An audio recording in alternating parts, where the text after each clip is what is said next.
On avait envie de faire un film sur les violences conjugales et du coup on a eu cette idée-là, on en a parlé à France 2 il y a longtemps, il y a 3 ans et demi.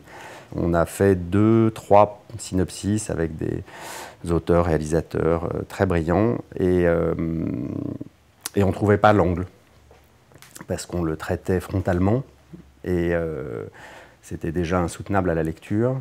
Mais c'est vrai qu'un film pour France 2, 21h, avec cette idée de faire un beau film, mais aussi que ce soit un film qui puisse passer à 21h et qui puisse être utile, on ne trouvait pas. Et du coup, j'en ai parlé à Pascal Bailly, avec qui on avait fait 2 films, dont Les Mauvais Jours. Elle a eu cette idée, en fait, que le point de vue soit celui d'un couple qui arrive comme voisin de là où ça se produit. Qui permet d'avoir une distance, qui permettait, à mon avis, aussi de finalement avoir le point de vue du spectateur, le point de vue qu'on a tous quand on est confronté à ce type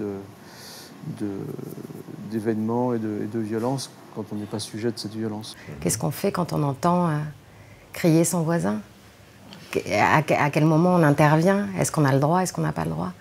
Et finalement, c'est cet angle-là qui est pris dans le film qui permet une vraie réflexion sur quelle est notre obligation civile. Pascal a à la fois vu des associations, rencontré un certain nombre de femmes, et ça rejoint aussi cette idée finalement, je pense qu'on a eue sur le film, à la fois pendant l'écriture, la réalisation, le travail avec les acteurs, qui était d'essayer à la fois d'être dans une vraie justesse, effectivement, et de quelque chose sur lequel on ne pouvait absolument pas se permettre. On est dans la fiction, mais on ne pouvait rien inventer qui ne soit pas, qui ne vienne pas d'une certaine façon du réel, et d'essayer finalement d'enlever au maximum les clichés, donc que ça soit les questions sociales, étrangères, etc. Et que finalement, ça soit vraiment juste la question, le cœur de la question qui soit dans le film. C'est ça qu'on a essayé de faire.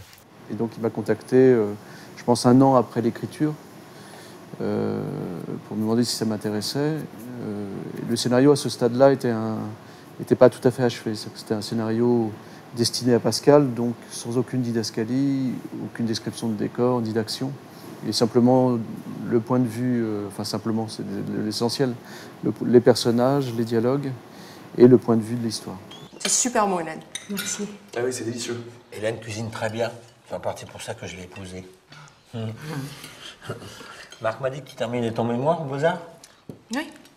Enfin, j'essaye. Avec Théo et les travaux, j'avoue que j'ai un peu de mal à m'y remettre. Et quel est le sujet? L'expérience et l'existence du paysage. Pour une sémiotique du monde naturel. Oh là, ça rigole pas, hein, Hélène, hein? Et pour les ignorants que nous sommes, ça veut dire quoi, ça? C'est un peu compliqué à expliquer, mais en gros, j'ai éteint l'étoile et il me reste les textes à écrire.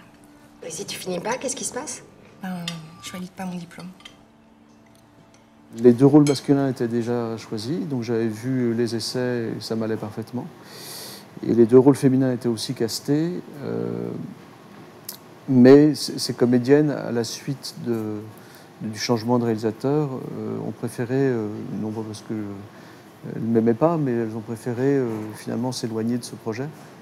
Donc j'ai redémarré un casting et j'ai pensé donc à Déborah et à Marie, Déborah François et Marie Guillard. J'ai rectifié certains éléments scénaristiques sur les personnages, du fait que c'était Déborah. C'est-à-dire que normalement le personnage de la famille, ce couple, avait 2 enfants, une fille de 8-10 ans et un nouveau-né. Et Déborah, ayant 24 ans, j'ai jugé que autant je trouvais que c'était très intéressant qu'elle ait des enfants et pas l'autre couple, autant je pensais qu'un seul enfant suffisait peut-être. Donc j'ai joué un nourrisson. Ça me permettait de développer un côté d'un couple finalement peu sexué, le jeune couple, à côté d'un autre couple un peu plus sexué.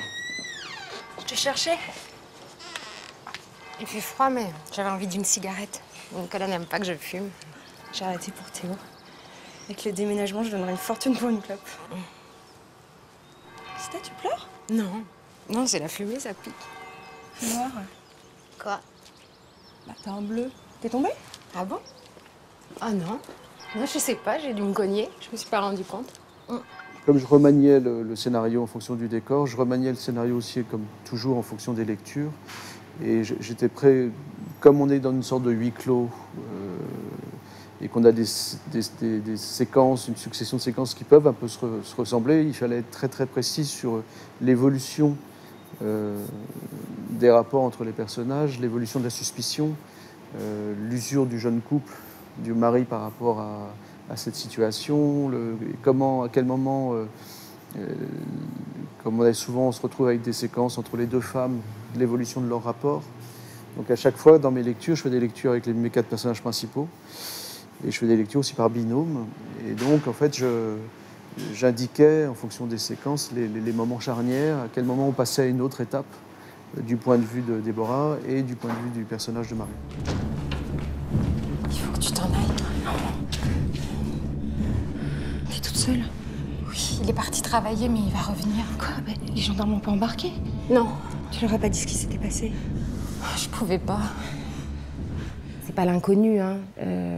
Je pense que de nombreuses femmes ont déjà vécu, ou d'hommes, mais parlons des femmes parce que c'est quand même plus courant, ont déjà vécu de toute façon une violence psychologique, une espèce de dépendance à moindre mesure. Moi, je me suis jamais fait taper dessus,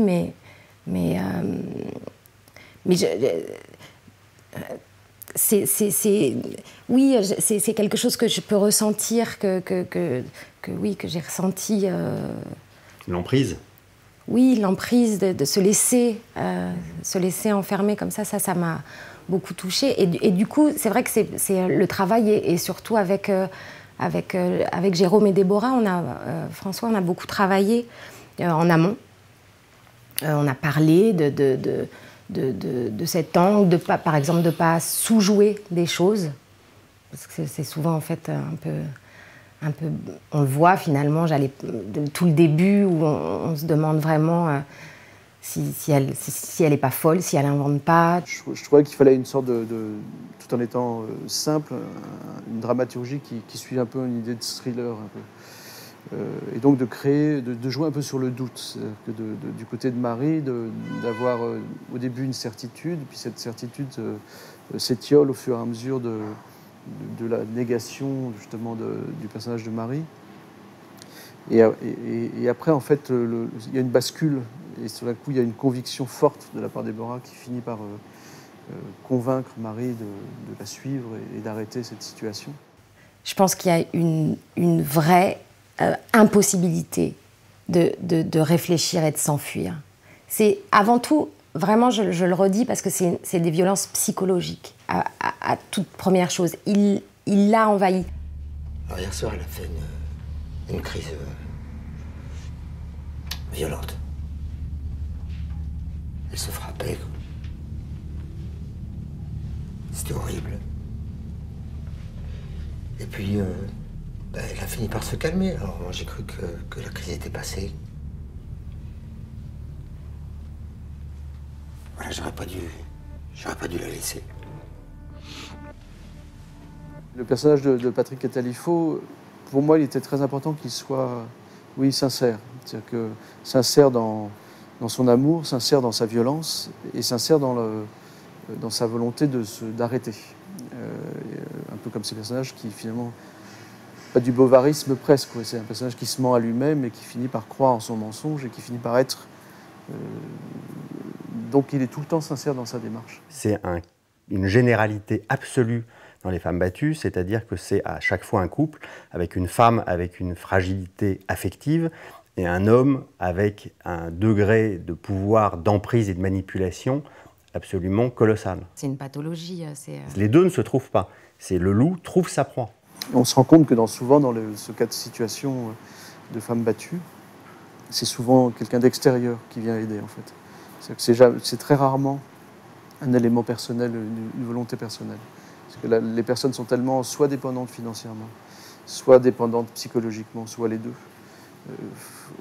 Soit le regard de la société par rapport à ça, fait que, soit ici il y a des enfants, fait que généralement elle refuse toujours d'accepter la réalité et d'aller se faire aider. J'étais incapable de faire plus que rêver à mon évasion. J'acceptais mon statut de victime jusqu'à considérer normal ce qui m'arrivait. Le côté militant, il est complètement assumé. Hein. On sait, enfin, je veux dire, on sait pourquoi on a fait ce film, quand même. Sachant que c'était un film qui allait s'inscrire probablement dans une soirée avec un débat suivant, qui allait suivre la diffusion du film, je pense que j'ai accentué la notion de film militant en proposant cette fin où tout d'un coup, je voulais un peu montrer que ce n'était pas qu'une fiction, et que c'était, on parlait d'une réalité sociale forte. Et donc j'ai fait que je suis passé de l'interpellation des personnages fictifs au spectateur directement avec un regard caméra et une sorte de témoignage, comme si ça devenait un témoignage policier presque très clinique. Là, je ne suis pas à ma place, mais je l'ai dit à France Télévisions, c'est qu'ils ont donc maintenant cette idée d'une ce qu'ils appellent une soirée continue, comme ça, avec un film, et un débat, je crois, 3 ou 4 fois par an. Moi, je leur dis, c'est juste, je ne comprends pas que vous ne le fassiez pas une fois par mois, c'est une évidence. Ce film, même à la limite, serait un long métrage, qu'il aurait eu peut-être une diffusion dans 50 salles, aurait eu une sortie inexistante. J'en sais rien, je n'augure de rien, mais je trouve que du coup, effectivement, je trouve qu'il y a une vraie cohérence à ce que le service public mette en production ce type de sujet, ce type de film, en fasse ensuite un débat. Je trouve que c'est très légitime et très bien de le faire. Comment on la voit ou comment on l'espère? Moi, comment je la vois? Je la vois morte ou renouvelée. À la fois, je suis confronté dans mon métier à continuer d'avoir des demandes de qualité. Mais sur les temps, globalement, j'ai l'impression qu'il y a une sorte de...